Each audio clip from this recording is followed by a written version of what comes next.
Et salut à tous les amis, c'est Ricola et bienvenue pour une nouvelle vidéo. Aujourd'hui je vous présente Teleglitch, qui est un jeu que j'avais trouvé sur Steam et qui m'a laissé un méchant arrière-goût, surtout au prix où il coûtait à la base, en précommande. Si mes souvenirs sont bons, c'était entre 14 et 30 euros. Et je dois avouer que là, pour le coup, ça m'avait réellement déçu. Surtout qu'en plus, on nous vendait, bon, pas du rêve parce que c'est loin de là, mais on nous vendait une bande-son et tout.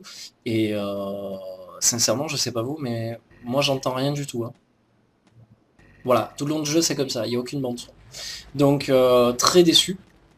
Et pour entrer un peu plus dans le jeu, le scénario, bon moi principalement je l'ai pas réellement compris, parce que bon après il y a de l'anglais partout et compagnie. Voilà, donc il y a une espèce de matière noire qui est sur cette planète, dans laquelle il ne faut surtout pas rentrer, et on a des mutants qui ont pris possession de tous les labos qu'il y avait sur la planète, et du coup on se retrouve à se combattre contre ce genre d'énergumènes qui ont l'air, ma foi, fort sympathiques. En ce qui concerne le gameplay, comme vous voyez, pour se défendre, on a le choix. Ça va de nos petits points au pistolet, en passant, je crois, par le fusil à pompe, la mitrailleuse, la dynamite, qui est ultra intéressante, comme vous avez pu le voir. Je prends un groupe d'ennemis, je les fais tourner en rond et je la pose au bon moment pour faire sauter tout le groupe. Donc ça, c'est vraiment très sympa. Sinon, après, euh, au niveau du but du jeu, ce qu'il faut savoir, c'est qu'en fait, tout le long du jeu, on part d'un point A pour arriver à un point B. Sachant que le point B, la finalité d'un niveau se trouve être un téléporteur qui nous permet de nous rendre dans deux endroits différents. Donc soit on va à gauche et on se rend à un autre endroit, soit à droite, et là aussi ça change. Sachant que quand vous relancez le jeu, par exemple, ce premier niveau ne sera pas forcément le même. Je crois qu'il y a quatre, bon je vais appeler ça comme ça sera peut-être pas le bon mot, il y a quatre patterns au niveau de ça, quoi. Donc c'est-à-dire que le niveau change en fait. Le niveau a quatre manières d'exister, quatre positionnements, quoi.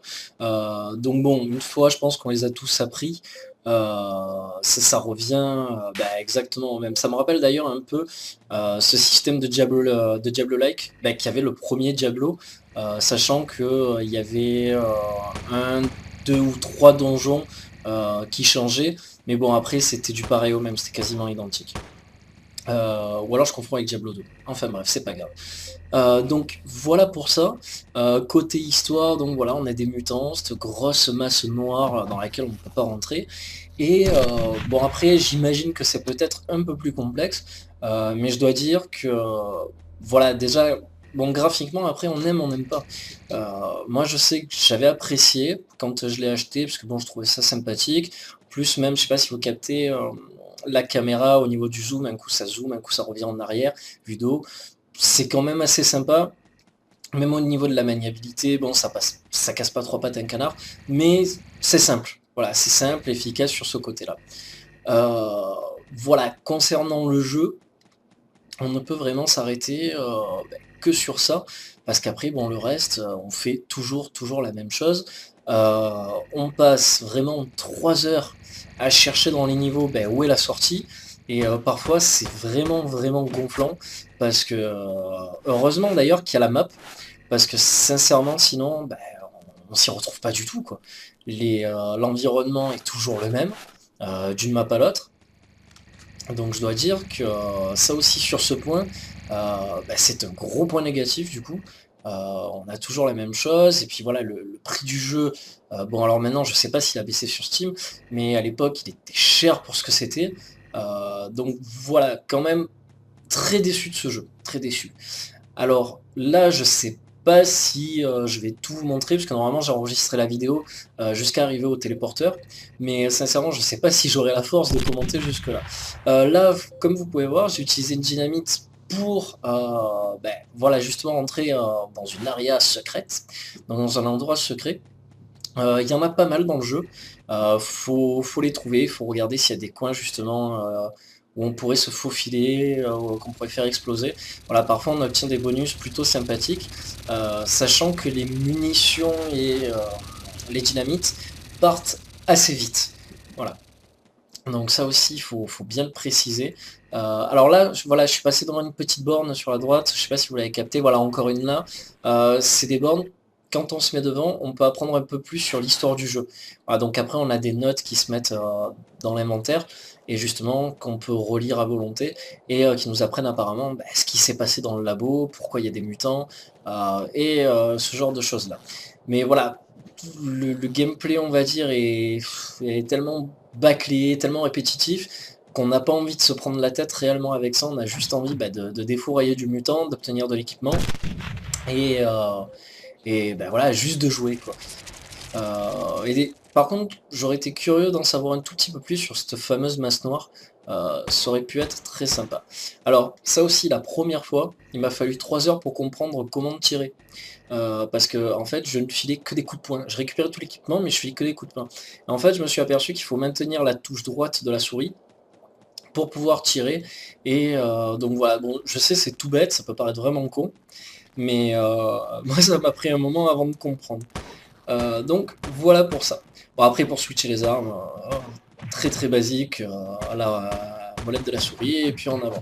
Et je sais pas si vous avez capté, mais il frappe quand même les mutants, hein. Voilà, on peut recharger, on a la vie. Alors là je suis en train d'utiliser le com soigné. Donc voilà, ça m'a bien remonté quand même, 92 sur 100. Donc voilà. Encore là, je suis tombé sur une map où il y a pas mal d'équipements, donc pour le coup, ça gère. Voilà, je me suis fait un bon premier niveau. Voilà. Sachant que euh, c'est du permadef, il me semble. Donc une fois qu'on meurt, on est obligé de reprendre au début. Sauf que je crois que c'est, si je vais dire une bêtise, hein, mais c'est juste pour vous donner une idée. Tous les 5 niveaux, vous pouvez recommencer. Par exemple, je pars du premier niveau, j'arrive au 5e niveau. Je pourrais recommencer à partir du 5e niveau. Et etc. Donc ça, c'est pas plus mal, mais bon, voilà, si c'est pour se refrapper encore des niveaux comme ça, moi, personnellement, ça m'intéresse pas vraiment. Voilà, ça m'intéresse pas. Donc voilà, les fameuses bornes où les histoires sont écrites. Donc voilà pour ça, alors il me semble qu'on arrive vers la fin de la vidéo et accessoirement à la salle de téléportation. Alors je vais attendre de pouvoir tuer les mutants pour justement développer un peu plus ce que je suis en train de raconter. Donc voilà, on arrive à la fameuse salle de téléportation. Donc du coup, à gauche, à droite, voilà, donc là si je pars left, donc militaire, biologie, et l'autre j'ai pas eu le temps de voir. Donc bref, il me semble que je vais prendre celui du haut. Et puis voilà, donc du coup c'était Téléglitch. Je vous le conseille quand même, juste pour un petit coup d'œil, pour jouer un peu. Et sinon, voilà. Donc sur ce, on se retrouve très bientôt pour une prochaine vidéo. C'était Ricola. Et salut à tous, ciao ciao, et à la prochaine.